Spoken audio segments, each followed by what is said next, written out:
ways to address the limitations of social media listening. Social media listening is all about tracking relevant conversations, but sometimes what's tracked isn't as relevant as it initially appears. For example, Casey Moore of the site What's on Netflix recently pointed out data from Parrot Analytics in The Hollywood Reporter was almost certainly wrong. They claimed The Fall of the House of Usher was the 5th most in-demand show on Netflix during the week of February 16th through 22nd. Only the TV series was released in October, while the singer Usher did the Super Bowl halftime show the week before. Additionally, the social media analytics platform ListenFirst shows by measuring likes, shares, and comments, The Fall of the House of Usher was only the 581st most popular Netflix show during the same time period. Granted, Parrot Analytics measures both search and social media. However, it's pretty obvious interest in the R&B singer was being attributed to a TV show. The areas most challenging to social media listening tools. In terms of using social media listening to monitor a TV show or brand, understanding which conversations are relevant is more difficult than you might think. For example, Coke can be referring to Coca-Cola or cocaine. MedCerts is an online training program and what you call an excuse absent note from a doctor in the Philippines. There's also the issue of brands dealing with intentionally inauthentic conversations. The 4-hour version of Zack Snyder's Justice League was greenlit for HBO Max, in part because how often the release of the Snyder Cut hashtag trended. However, reports commissioned by Warner Media and leaked in Rolling Stone found at least 13% of the accounts that took part in the conversation about the Snyder Cut were deemed fake. Here are some key tips on how marketers can more effectively use social media listening to measure authentic conversation. Number 1, stop worrying about capturing every brand mention. In 2023, there were 47 million tweets bringing up the phrase Taylor Swift. In the same time period, the name Taylor was mentioned in 110 million tweets. So how many tweets on X referred to Taylor Swift total? Even if you went through all 110 million tweets, which is wholly impractical, there are still tweets where Swift is only referred to as she, her, or just used her image. The goal of social listening is to get a representative picture of what's going on. Understanding absolute scale isn't possible, and it's more important to focus on the data you are 100% sure about.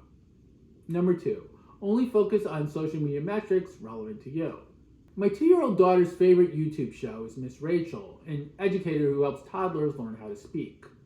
Trying to understand the show's fans through social listening would be a complete waste of time because the audience can't post on social media. Figure out what metrics matter to your brand's ROI and make sure those are measured accurately. Measuring everything all at once, it's too complicated. Number 3, measure official social handles. Understanding noisy data is hard enough around your brand. Around competitors, it's impossible. When making apples-to-apples comparisons between brands, measure the performance of their official social media channels only. Even focusing on brand names or exact titles, it's too complicated. For example, good luck accurately counting mentions of Apple or Stephen King's It. Number 4, find surrogate terms to track. Okay, but let's say the assignment is tracking mentions of Apple or It. Other than tracking official social handles and hashtags, finding related phrases yields the most accurate data. For Apple, use specific product names, with It focus on Stephen King or the names of the actors in the relevant time period. Number 5, do a sample size content analysis. Take 100 social media posts mentioning your brand and chart how often the posts are actually irrelevant to your brand. Repeat on each social media platform.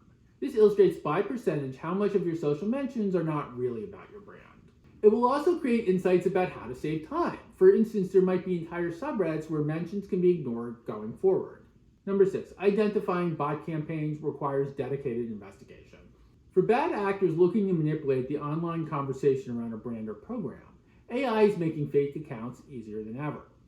For example, the YouTuber Upper Echelon recently made a video showing how, using an autonomous GPT agent, they were able to spike X mentions for the cartoon Velma for less than $1.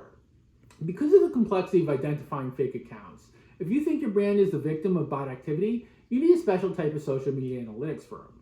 For example, Graphika handled the release of the Snyder Cut investigation for Warner Media and regularly tracks Russian disinformation campaigns. Conclusion. Social media analytics companies spend too much money on API access and R&D to intentionally provide bad data. At the same time, when you're tracking literally trillions of data points, mistakes are going to happen. If you work with a social media listening solution and a data point seems off to you, the best thing you can do is ask a lot of questions. Work with your account manager and strategist to make sure social listening is optimized for your brand's specific needs.